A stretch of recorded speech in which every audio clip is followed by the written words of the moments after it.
Bismillahirrahmanirrahim. Assalamualaikum warahmatullahi wabarakatuh. Alhamdulillahi rabbil alamin, wassalatu wassalamu ala asyrafil anbiya'i wal mursalin wa ala alihi wa ashabihi wa man tabi'ahum bi ihsanin ila yaumiddin, amma ba'd. Hadirin jamaah salat maghrib yang dirahmati oleh Allah Subhanahu wa taala. Alhamdulillah, segala puji bagi Allah Subhanahu wa taala atas nikmat yang Allah karuniakan kepada kita semua. Salam dan salawat kepada Nabi kita Muhammad sallallahu alaihi wasallam. Taib jamaah yang dirahmati oleh Allah Subhanahu wa taala. Alhamdulillah, pada kesempatan malam hari yang berbahagia ini kita melanjutkan pembahasan kita dari kitab Asy-Syama'il Al-Muhammadiyah karangan Al-Imam Abu Isa Muhammad bin Isa At-Tirmidzi rahimahullahu ta'ala. Dan kita masuk pada hadis yang berikutnya, hadis yang ke-165 pada buku ini, yaitu berkata penulis rahimahullahu ta'ala, haddatsana Qutaibah qala haddatsana Ibnu Lahiyah an Sulaiman bin Ziyad an Abdullah ibn al-Harith qala akalna ma'a Rasulillah sallallahu alaihi wasallam shiwa'an fil masjid. Menceritakan kepada kami Qutaibah, dia mengatakan menceritakan kepada kami Ibnu Lahiyah dari Sulaiman bin Ziyad dari Abdullah bin al-Harith, dia mengatakan kami makan bersama Nabi sallallahu alaihi wasallam daging yang sudah dibakar di dalam masjid. Nah, jemaah yang dirahmati oleh Allah Subhanahu wa taala, kalau pertemuan yang sebelumnya disebutkan bahwa Rasulullah makan daging bakar, kemudian setelah itu beliau salat dan tidak memperbaharui wudu'nya. Dan kita katakan bahwa pernah hukum dalam Islam bahwa makan daging bakar itu membatalkan wudu. Nah, makan daging yang sudah dibakar itu membatalkan wudu.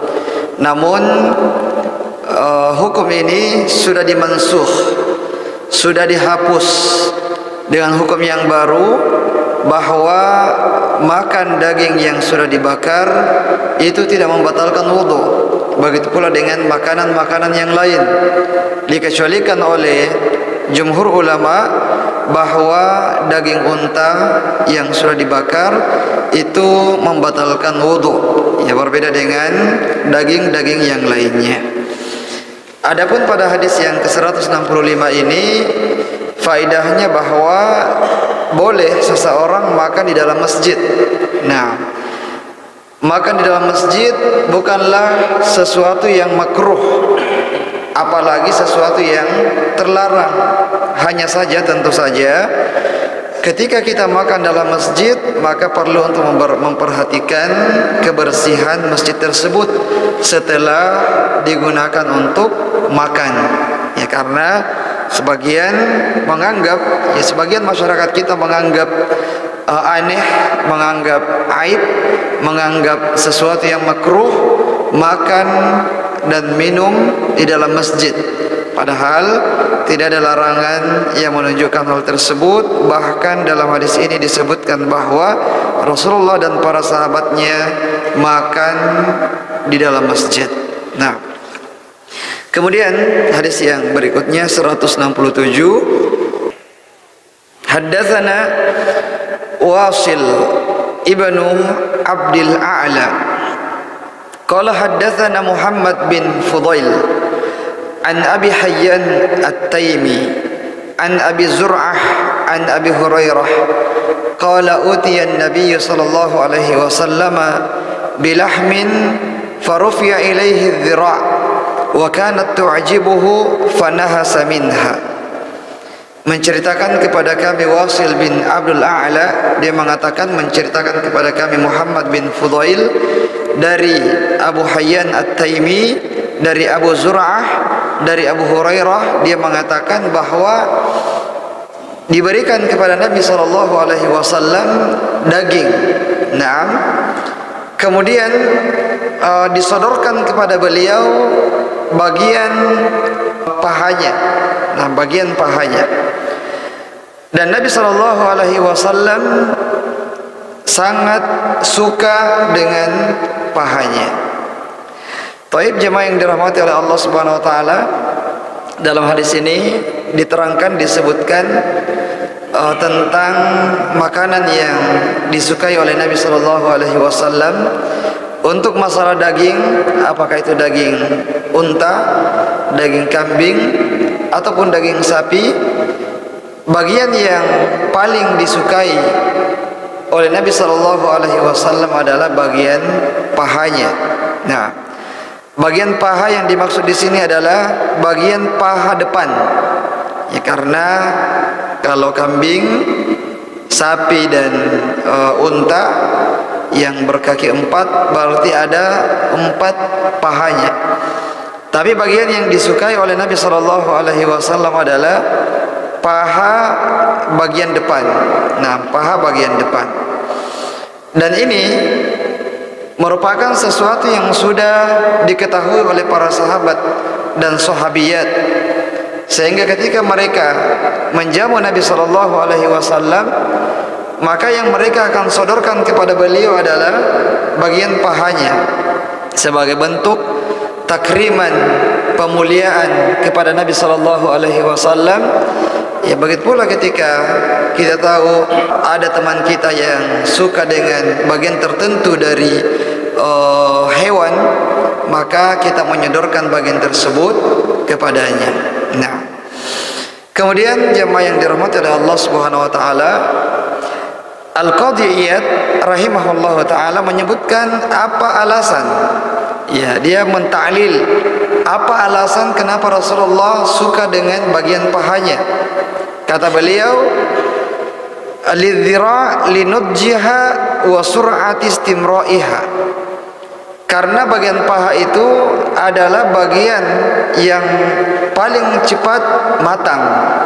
Ya, kalau dimasak atau dibakar, paha adalah bagian yang paling cepat untuk matang. Nah, ini alasan yang pertama, kata Qadiyat. Wa sur'ati istimra'iha, dan juga paling mudah untuk dicerna. Ya, lebih lunak dagingnya dibandingkan dengan bagian dada atau bagian punggung dan yang lainnya. Jadi bagian paha ini lebih mudah untuk dikunyah karena lunak. Nah, kemudian ma'aziyadati ladzatiha, begitu pula lebih lezat.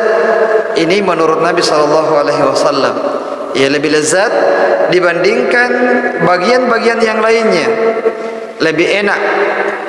Wa ba'daha an wa bu'diha an mawadhi'il adza, dan di antara bagian yang paling jauh dari tempat keluarnya kotoran. Ya, ini di antara alasan kenapa Rasulullah suka dengan pahanya, paha bagian depan, ya, karena dia adalah bagian yang termasuk bagian yang jauh dari tempat keluarnya kotoran. Nah, berarti kalau yang dekat-dekat tempat keluarnya kotoran, berarti tidak terlalu diminati oleh Nabi SAW. Ya, jadi kalau misalnya ada yang suka makan apa namanya itu, empela, ya, apa namanya? Empela, ya, iya, empela. Berarti ini juga punya cita rasa yang tersendiri. Nah, taib. Jadi jemaah yang dirahmati oleh Allah Subhanahu Wa Taala, fanahasa minha, setelah disodorkan daging kambing tersebut kepada Nabi SAW, maka beliau pun, ya, memakannya dengan lahap. Taib. Kemudian hadis yang berikutnya 168. Haddatsana Muhammad bin Bashar qala haddatsana Abu Dawud an Zuhair yani ibn Muhammadin an Abi Ishaq an Sa'd bin Iyad an Ibn Mas'ud radhiyallahu anhu qala kana Nabi sallallahu alaihi wasallam yu'jibuhu adh-dhira' qala wa summa fi adh-dhira' wa kana yara anna al-yahuda sammuhu. Menceritakan kepada kami Muhammad bin Bashar. Ini termasuk di antara nama yang paling sering kita sebutkan dari riwayat rawi-rawi yang sampai kepada Syekh atau Imam Abu Isa Muhammad bin Isa At-Tirmidzi adalah Muhammad bin Bashar. Dia mengatakan, menceritakan kepada kami Abu Dawud dari Zuhair, yakni Muhammad, dari Abu Ishaq, dari Sa'ad bin Iyad, dari Ibnu Mas'ud. Dia mengatakan bahwa Nabi SAW sangat suka dengan paha kambing atau paha binatang. Kemudian di hari Khaybar, di perang Khaybar, ada seorang wanita Yahudiyah yang menghadiahkan kambing, kambing guling kepada Nabi SAW yang sudah ditaburi racun di kambing tersebut, dan terutama pada bagian pahanya, dikasihkan banyak-banyak di bagian pahanya. Kemudian Ibnu Mas'ud mengatakan, saya memprediksi bahwa yang melakukan hal tersebut adalah orang Yahudi. Nah, tayyib jamaah yang dirahmati oleh Allah Subhanahu wa taala, kegemaran, kesukaan Rasulullah terhadap paha kambing atau unta ini itu sudah sangat masyhur, sudah sangat dikenal oleh para sahabatnya, bahkan juga diketahui oleh orang Yahudi, oleh seorang wanita Yahudi, yang dimana pada penaklukan Khaybar, di mana Khaybar ini merupakan salah satu benteng terkuat orang-orang Yahudi di zaman Nabi SAW. Namun benteng tersebut berhasil ditaklukkan oleh kaum muslimin di bawah pimpinan Ali bin Abi Thalib radhiyallahu anhu. Yang waktu itu kata Nabi SAW, saya akan memberikan bendera ini besok kepada seorang laki-laki yang Allah mencintainya dan dia juga mencintai Allah Subhanahu wa taala. Nah, ternyata orang yang dimaksud adalah Ali bin Abi Thalib.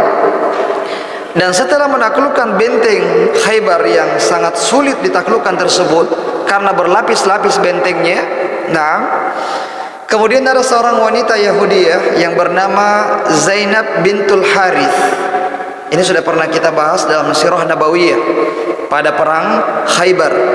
Seorang wanita yang bernama Zainab bintul Harith, dia menaburi kambing tersebut dengan racun pada seluruh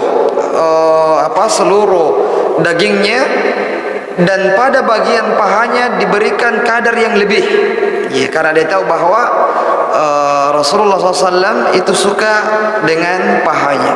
Nah, kemudian akhirnya Rasulullah pun menerima hadiah tersebut, karena ini hadiah, boleh menerima hadiah dari orang-orang kafir, termasuk orang-orang Yahudi, boleh menerima hadiah dari mereka meskipun itu adalah hadiah sembelihan, karena dihalalkan sembelihan dari ahlul kitab.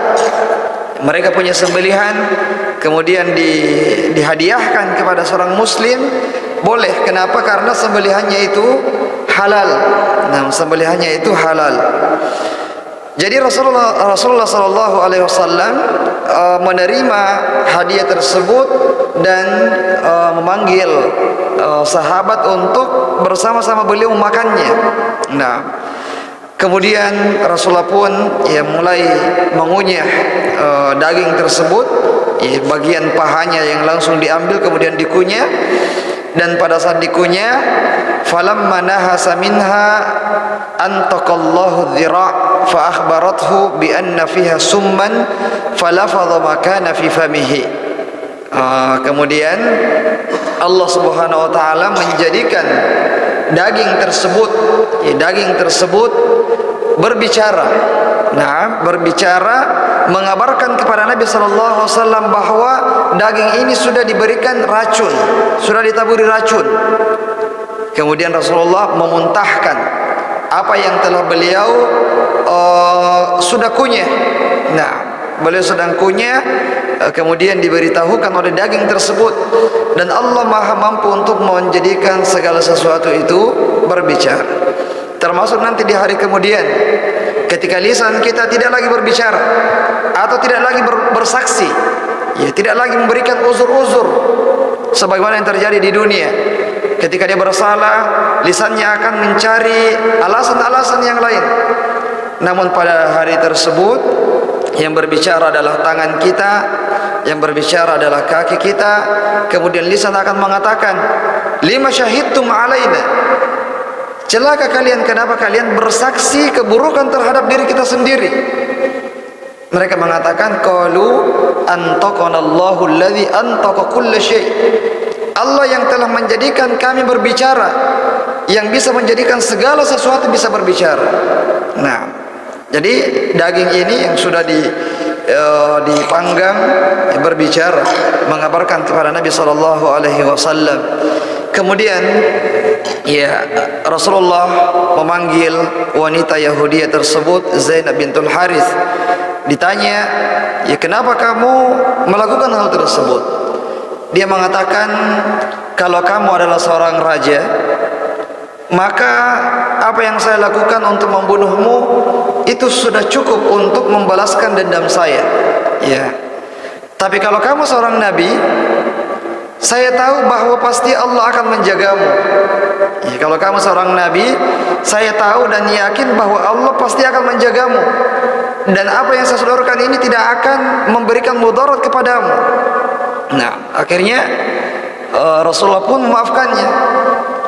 Tapi karena ada sahabat yang meninggal dunia gara-gara racun tersebut, ya, gara-gara racun yang sudah terlanjur dia makan tersebut, nah, yang bernama Bishr bin Barra, ya, seorang sahabat yang bernama Bishr bin Barra, akhirnya keluarga-keluarganya meminta agar ditegakkan kisos terhadap wanita Yahudi tersebut. Nah, maka akhirnya wanita itu pun dibunuh sebagai kisos karena dia telah membunuh seorang muslim. Nah, membunuh seorang muslim. Jadi seperti itu jemaah yang dirahmati oleh Allah Subhanahu wa taala. Kemudian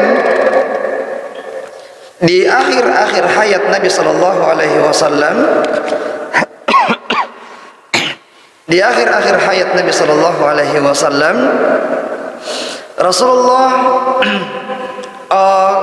sakit yang sangat parah, dan di sakit tersebut Rasulullah merasakan sepertinya ada pengaruh racun yang pernah dimakan dulu di hari Khaybar. Ya, ada efeknya yang baru dirasakan oleh Nabi sallallahu alaihi wasallam ketika beliau sedang sakit parah. Dan beliau mengatakan, ya Aisyah, ma azalu ajidu alam at-ta'am alladhi akaltu bi Khaybar, fahadha awanu wajadtu inqita'a abhari min dhalika as-sum. Wahai Aisyah, saya merasakan sakitnya, ya, racun yang saya pernah makan pada hari Khaybar. Jadi ini perkataan Nabi sallallahu alaihi wasallam. Jadi meskipun pada waktu itu beliau memuntahkannya, tapi ya karena sudah terlanjur bercampur dengan liur beliau sallallahu alaihi wasallam dan ada yang masuk ke dalam perut beliau. Ya, ketika beliau sakit parah itu, ya, beliau rasakan, ya, sakitnya efek racun tersebut beliau rasakan. Nah, Taib jamaah yang dirahmati oleh Allah Subhanahu wa taala. Jadi ini juga meluruskan sebuah syubhat yang mengatakan bahwa Rasulullah itu meninggal dunia karena diracun oleh seorang wanita Yahudi. Kita katakan tidak, itu hanyalah salah satu faktor saja, dan bukan itu faktor utamanya. Ya, bukan itu faktor utamanya. Karena ya Rasulullah meninggal dunia itu berapa tahun setelah Khaybar. Ya, 2-3 tahun ya setelah Khaybar. Nah, jadi bukan itu faktor utamanya. Hanya saja ketika Rasulullah sakit parah di akhir hayat beliau merasakan ada pengaruh dari racun tersebut. Nah, jadi tidak benar kalau dikatakan bahwa Rasulullah itu meninggal dunia karena diracun oleh wanita Yahudiyah. Nah, kemudian jamaah yang dirahmati oleh Allah Subhanahu wa taala, hadis ini juga menunjukkan kepada kita bahwa Nabi sallallahu alaihi wasallam itu tidak mengetahui perkara yang gaib. Ya, tidak mengetahui perkara yang gaib. Dan tidak ada yang mengetahui perkara yang gaib kecuali Allah Subhanahu wa taala saja. Satu-satunya yang mengetahui perkara gaib. Ketika ada perkara gaib yang diketahui oleh Nabi sallallahu alaihi wasallam atau diketahui oleh para malaikat, maka itu merupakan kabar yang Allah berikan kepada mereka. Itu merupakan kabar gaib yang Allah sampaikan kepada mereka. Ya, bukan dengan sendirinya mereka mengetahui perkara gaib tersebut, tapi itu merupakan ilmu yang Allah berikan kepada mereka, kabar yang Allah berikan kepada mereka. Akan tetapi secara asal yang namanya ilmu gaib, hal-hal yang gaib itu tidak ada yang mengetahuinya kecuali Allah Subhanahu wa taala. Dan ini kaidah yang sangat penting kita ketahui karena berhubungan dengan masalah akidah. Banyak orang yang tertipu dengan dukun-dukun, dengan paranormal, karena mereka cacat dalam masalah akidah ini, bahwa yang mengetahui perkara gaib hanyalah Allah Subhanahu wa taala saja. Karena kesalahan di masalah ini, ya akhirnya tertipu dengan kebohongan-kebohongan yang disebutkan oleh para dukun. Nah, kemudian hadis yang berikutnya jamaah yang dirahmati oleh Allah Subhanahu wa taala, hadis ke-169. Haddatsana Muhammad bin Bashar qala haddatsana Muslim bin Ibrahim qala haddatsana Aban bin Yazid an Qatadah an Syahr bin Haushab an Abi Ubaidin qala tabakhtu lin Nabiy sallallahu alaihi wasallam kidran وقد كان يعجبه الذراع فناولته الذراع ثم قال ناولني الذراع فناولته ثم قال ناولني الذراع فقلت يا رسول الله وكم للشاة من ذراع فقال والذي نفسي بيده لو سكت لناولتني الذراع ما دعوت. Menceritakan kepada kami Muhammad bin Bashar, dia mengatakan menceritakan kepada kami Muslim bin Ibrahim, dia mengatakan menceritakan kepada kami Aban bin Yazid dari Qatadah, dari Syahr bin Haushab, dari Abu Ubaid. Dia mengatakan saya memasak daging untuk Nabi sallallahu alaihi wasallam. Kemudian saya menyodorkan kepada beliau pahanya. Kemudian Rasulullah pun makan apa yang saya sodorkan kepada beliau. Kemudian beliau mengatakan, ya berikan lagi pahanya, paha yang kedua. Kemudian dia pun memberikan kepada beliau, menyodorkan kepada beliau pahanya. Kemudian Rasulullah mengatakan lagi, nawilni dhira', yang ketiga kalinya, berikan lagi pahanya.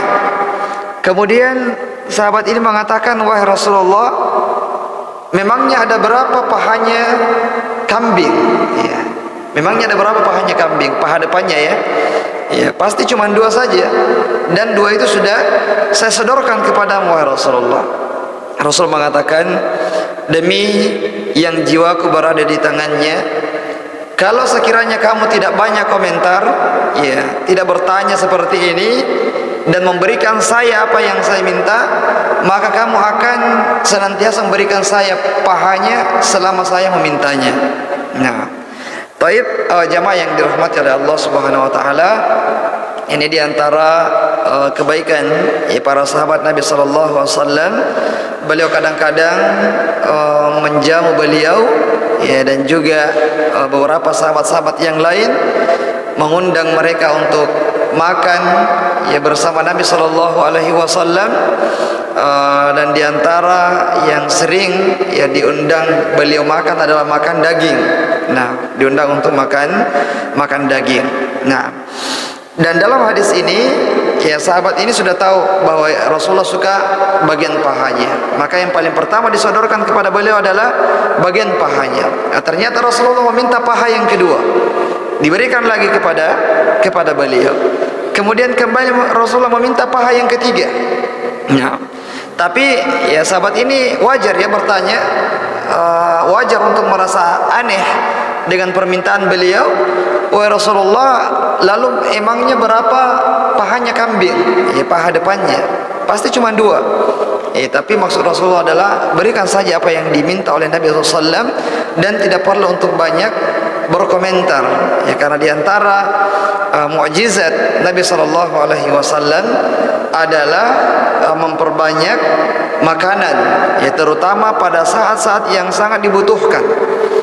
Dan pada pembahasan sirah nabawiyah sebelumnya, ya kita sudah sebutkan itu pada saat terutama pada saat perang Khandaq, ya di mana Rasulullah memperbanyak kurma, ya memperbanyak daging, ya ketika Rasulullah diundang untuk makan bersama beberapa orang saja, ternyata Rasulullah memanggil semua orang, padahal cuma 1 kambing saja, sementara penggali ini ada ribuan, ya dipanggil semuanya, tapi ternyata cukup, ya dibagi-bagi dan masih ada sisanya untuk tuan rumah.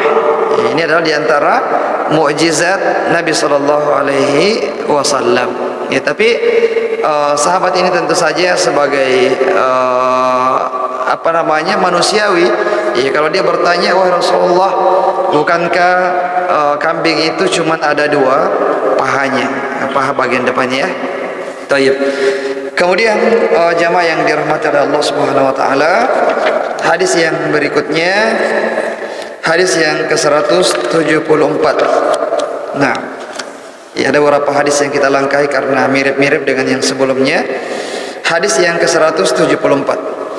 Haddatsana Muhammad bin Al-Muthanna qala haddatsana Muhammad bin Ja'far qala haddatsana Syu'bah an Amr bin Murrah an Murrah Al-Hamdani an Abi Musa Al-Ash'ari an Nabi sallallahu alaihi wasallam qala fadlu Aisyah 'ala an-nisa'i ka fadli ats-sariri 'ala sa'iri at-ta'am.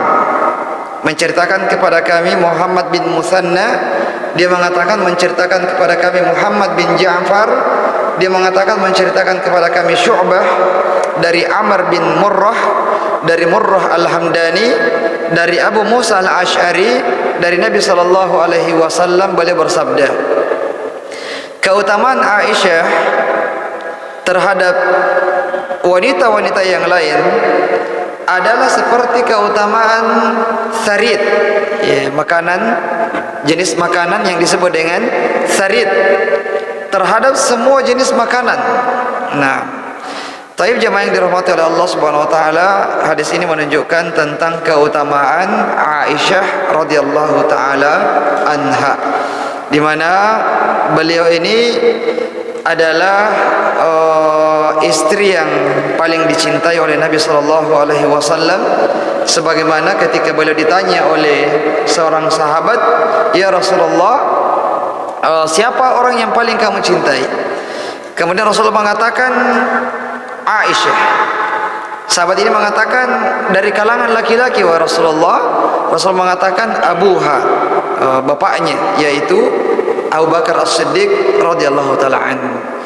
Dan kecintaan Rasulullah kepada Aisyah radhiyallahu anha itu karena keutamaan yang dimiliki oleh Aisyah.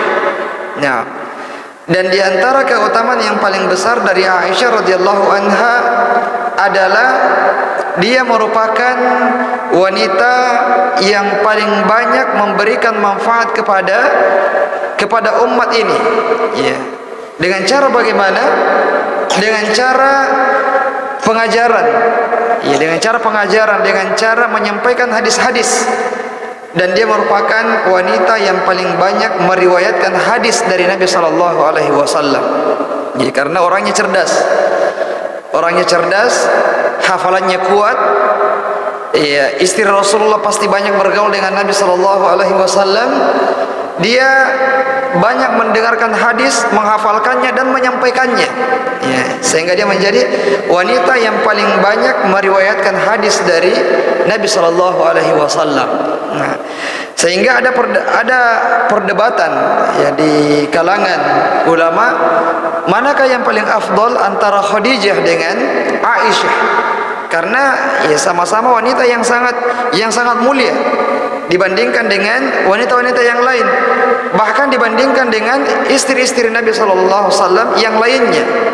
Nah, sehingga ya mereka mengatakan bahwa kalau kita berbicara awal-awal Islam, perjuangan Islam, maka Khadijah radhiyallahu anha punya keutamaan yang sangat besar, karena beliaulah yang sangat banyak mendukung dakwah yang dibawa oleh Nabi sallallahu alaihi wasallam, memberikan penguatan secara mental, memberikan kekuatan berupa dana, dukungan dan seterusnya. Ya, banyak sekali dukungan-dukungan yang diberikan oleh Khadijah radhiyallahu anha dalam masalah dakwah. Tapi kalau berbicara masalah perkembangan Islam setelah itu, maka Aisyah radhiyallahu anha lebih utama, lebih mulia, lebih berperan dibandingkan dengan Khadijah radhiyallahu anha. Karena setelah meninggalnya Khadijah, itu sudah berubah lagi masanya, di mana Islam sudah jaya. Justru yang paling dibutuhkan di situ adalah hadis ini disampaikan kepada kaum muslimin. Dan Aisyah radhiyallahu anha mengambil peran tersebut, mengambil peran yang sangat besar tersebut dengan hadis yang dia hafalkan dari Rasulullah dan kemudian disampaikan kepada kaum muslimin, termasuk kepada para sahabat. Ya, dan banyak sahabat Rasulullah yang berguru kepada Aisyah radhiyallahu anha, banyak bertanya kepada Aisyah radhiyallahu anha, termasuk para tabi'in. Nah, jadi kata beliau, keutamaan Aisyah dibandingkan dengan wanita-wanita yang lain adalah seperti keutamaan sarit. Sarit itu dia adalah roti yang diremukkan, dihancurkan, kemudian dicampur dengan kuah daging, kuah daging dengan beberapa bumbu-bumbunya, disebut dengan sarit. Dan ini adalah termasuk makanan yang paling lezat di zaman itu. Nah, di zaman itu. Dan ini juga sudah pernah kita bahas pada pembahasan sirah nabawiyah, bahwa yang pertama kali menemukan menu ini, menu makanan ini adalah kakek Nabi sallallahu alaihi wasallam yang bernama Hashim. Nah, yang bernama Hashim. Dan itulah yang menjadikan beliau di antara hal yang dihormati dari beliau, karena beliau yang mendapatkan menu yang seperti ini, yang sangat lezat, tentu saja di zaman tersebut. Nah, artinya adalah bahwa Aisyah ini melampaui keutamaan wanita-wanita yang lain, sebagaimana sarit yang melampaui makanan-makanan yang lainnya. Taib. Kemudian hadis yang berikutnya, jamaah yang dirahmati oleh Allah Subhanahu wa taala, hadis yang ke-181. Kita selesaikan bab ini.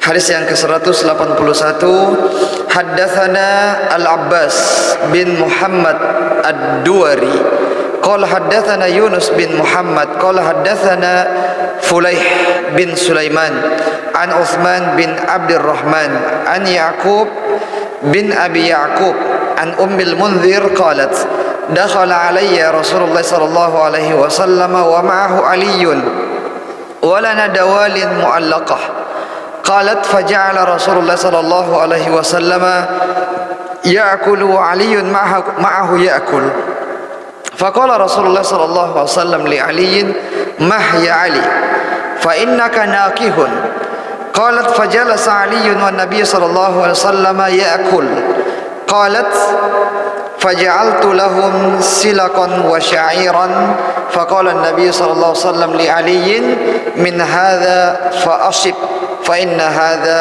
awfaqu laka. Nah, jadi menceritakan kepada kami Abbas bin Muhammad Ad-Duwari, dia mengatakan menceritakan kepada kami Yunus bin Muhammad, dia mengatakan menceritakan kepada kami Fulaih bin Sulaiman dari Uthman bin Abdul Rahman, dari Yaqub bin Abi Yaqub, dari Ummul Munzir, dia mengatakan bahwa masuk Rasulullah bersama Ali ya ke rumah kami, bertamu, berkunjung, dan kami menyodorkan kepada mereka makanan dawalin mu'allaqah. Kemudian Rasulullah pun makan bersama Ali dari makanan yang kami sodorkan itu. Nah, kemudian Rasulullah mengatakan kepada Ali, sudah cukup wahai Ali, ya sudah cukup kamu makannya wahai Ali, karena kamu baru saja sehat, kamu baru saja sembuh dari sakitmu. Ya. Kemudian Rasulullah pun makan, adapun Ali duduk saja. Ya. Kemudian tuan rumah ini membuatkan mereka ya gandum, ya, roti dari gandum. Kemudian Nabi SAW mengatakan kepada Ali, wahai Ali, silahkan dicicipi ini, karena ini lebih cocok untuk kamu. Taib. Taib jamaah yang dirahmati oleh Allah Subhanahu Wa Taala. Dalam hadis ini disebutkan tentang kunjungan beliau ke rumah salah seorang tante beliau, ya, ke rumah salah seorang tante beliau bersama Ali bin Abi Thalib radhiyallahu taala anhu.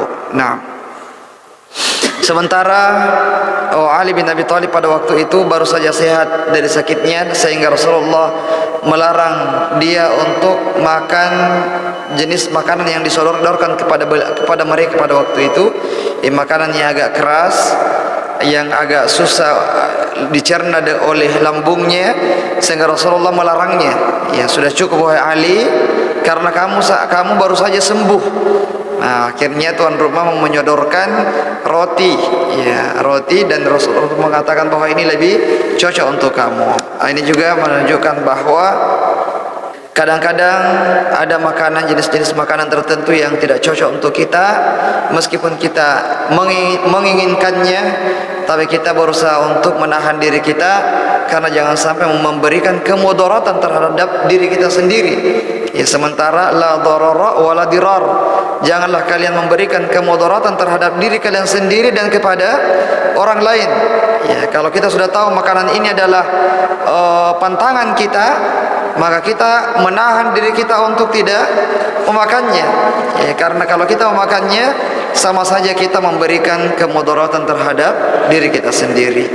Sekira ini saja jamaah yang dirahmati oleh Allah Subhanahu Wa Taala, karena waktu juga sudah masuk. Ya, insyaallah kita akan lanjutkan pada pertemuan yang akan datang. Semoga bermanfaat. Kita cukupkan dengan doa kafaratul majlis. Subhanakallahumma bihamdik, asyhadu an la ilaha illa anta, astaghfiruka wa atubu ilaik. Wa akhiru da'wana alhamdulillahi rabbil alamin. Wassalamualaikum warahmatullahi wabarakatuh.